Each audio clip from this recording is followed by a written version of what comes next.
Did you know that this canyon cuts through some of the oldest exposed rock in North America? With cliffs so steep and spaces so narrow that parts of the canyon spend most of the days in the shadow. So we're going to be spending half a day here at Black Canyon of the Gunnison for you to see if it's worth adding to a short Colorado trip of yours. Today, we're following the south rim from one end to another, stopping at some of the best overlooks and seeing the Painted Wall, the tallest cliff in Colorado.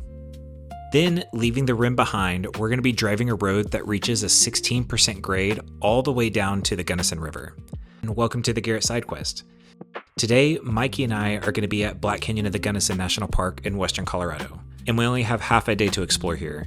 Before entering the park, we stopped at Montrose to grab some food and supplies. There aren't any restaurants inside the park, so our plan is to have lunch down by the river.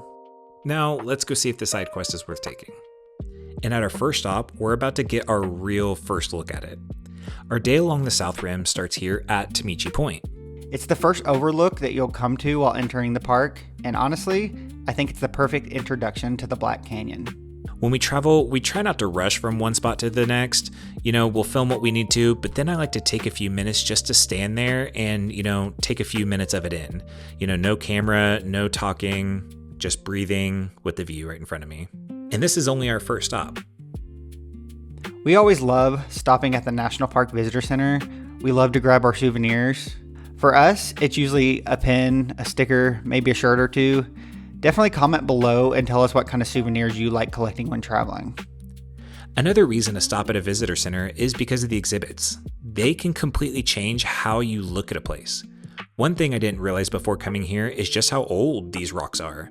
Formed nearly 1.7 to 2 billion years ago.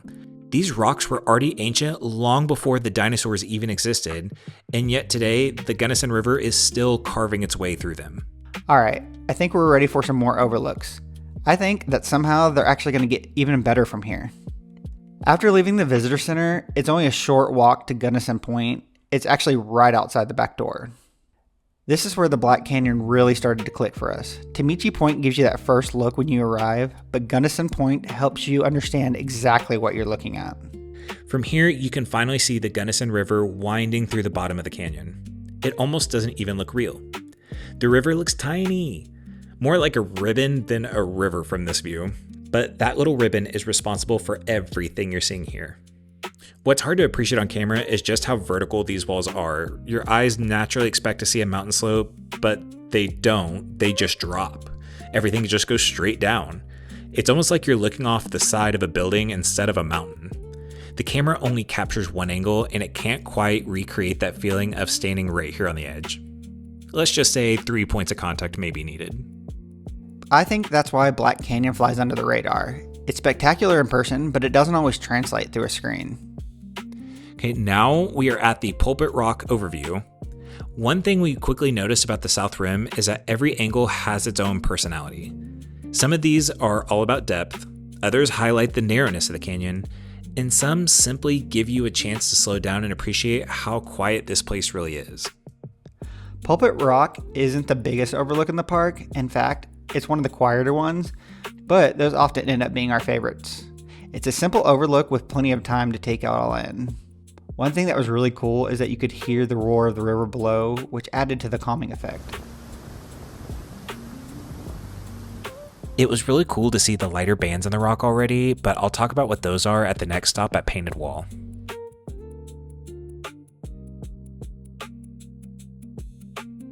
These two slopes have different angles because the south-facing wall doesn't receive as much sun in the winter. It melts and refreezes more often, causing it to erode faster. We still haven't reached what many people consider to be the best overlook in the entire park. So back in the car, and with just a few minutes further down the South Rim Drive, we arrive at Painted Wall, the tallest cliff in Colorado. This was one of the overlooks that we'd been looking forward to more than any of the others. It is the Painted Wall. If you've seen pictures of the Black Canyon before, it's probably this view you've seen. And honestly, I understand why. The first thing that catches your eye isn't the height, it's the color variation. Running through the rock are these bright bands of pegmatite, which are an invasive molten rock that filled in the cracks deep underground over 1 billion years ago before slowly cooling into the lighter patterns you see today. And that's what gives Painted Wall its name. It's almost like someone painted these long white brushstrokes across the canyon wall. And then what's cool is you realize that's a cliff. About 2,250 feet tall, Painted Wall is the tallest sheer cliff in Colorado. One thing I appreciate about the park is none of the overlooks felt repetitive. You might think after seeing several viewpoints of the canyon, they would all start to run together. Instead, each one gave us a slightly different perspective, with different lighting, different angles, and a different appreciation for how massive this place really is. Despite the name, you don't have to visit Sunset View at sunset to enjoy it. For here, the canyon's going to stretch far into the distance, giving you one of the widest views along the South Rim Trail. After spending most of the morning looking almost straight down, it was nice to just take a step back and appreciate the canyon as a whole. We've only driven a few miles, but every stop has looked completely different. Yeah, I thought we'd eventually get tired of the canyon views, but that hasn't happened yet.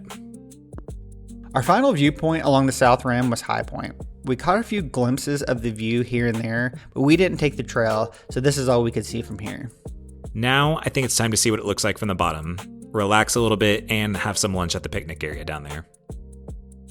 Most visitors turn around after visiting the viewpoints at the top, but our day wasn't finished yet. Next, we're driving one of the steepest roads in the national park system all the way down to the Gunnison River. Honestly, I couldn't wait to see how different this canyon would feel from the bottom. The only way to do that from the South Rim is East Portal Road. Before we started going down, we heard the same thing repeatedly. It is steep. It turns out they were right, but it wasn't as scary as some people portrayed it. But you should still take precautions. East Portal Road drops nearly 2,000 feet in only a few miles, with grades reaching about 16% in some places. That's one of the steepest paved roads in the national park system, and vehicles over 22 feet long are not permitted because of the sharp switchbacks and the grades. We drive a RAV4, and there were moments where you could just feel how steep it was. I understand why everyone talks about this road. Signs tell drivers to shift into lower gear, and that's actually what we did. We basically stayed in third almost the whole way down. One thing that surprised me was how quickly the perspective changed. Only a few miles earlier, we were standing hundreds of feet above the canyon walls. Now we're completely surrounded by them. And then we finally reached the Gunnison River. Standing beside it almost felt strange. After spending time looking at this tiny ribbon of water from the overlooks, it finally looked like, well, an actual river. I don't know if food actually tastes better when you're exploring a national park or if we were really just that hungry. But one thing we've learned is that you don't always need an expensive restaurant with an incredible view. Sometimes just a simple grocery store sandwich beside the river is exactly what you're going to remember years from now. These little moments have become one of our favorite travel memories, not because they're fancy, but because they're ours. As we finished lunch, we spotted some wildlife not far from our table. Now we're going to hop back in the car and drive the remaining public section of East Portal Road until we reach the dam at the end of the route. The drive is so scenic. There are plenty of places that you can pull off, relax beside the river, and get away from most of the crowds. There are also lots of anglers in the water. Some people were fishing alone and others had instructors. That's another activity you can try while visiting the area. As you finish the road, you'll see the dam at the end with an obvious fencing and a turnaround area. You can turn around there and experience the views from the opposite direction. This drive definitely makes you want to take your time driving this. There was only a few areas that say don't stop for a few, maybe like 800 feet because of falling rock, so pay attention to those signs, but other than that, definitely enjoy your drive.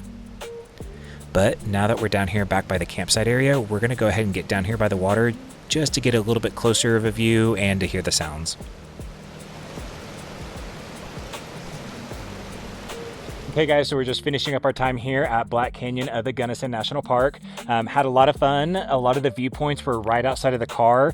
It was a little bit warm today, so we chose to kind of skip those longer walking viewpoints just so we could maximize our trip here, especially with the weather.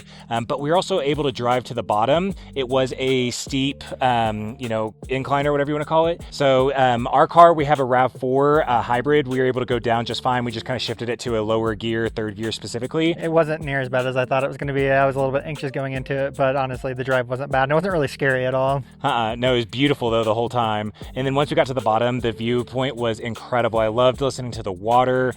Just being able to eat a sandwich down there and watching that view was incredible. One of my favorite parts about, being here. So next time I came here, if anything, I would want to bring a camper and camp out for a few days. That would be really fun, especially at the bottom. Yeah, just listening to the water, taking that view, and just, for a day or two at least. Good to bring out the family. You don't have to have a ton of mobility to be able to come out here because, like I said, there's a lot of things accessible right by the car. For sure.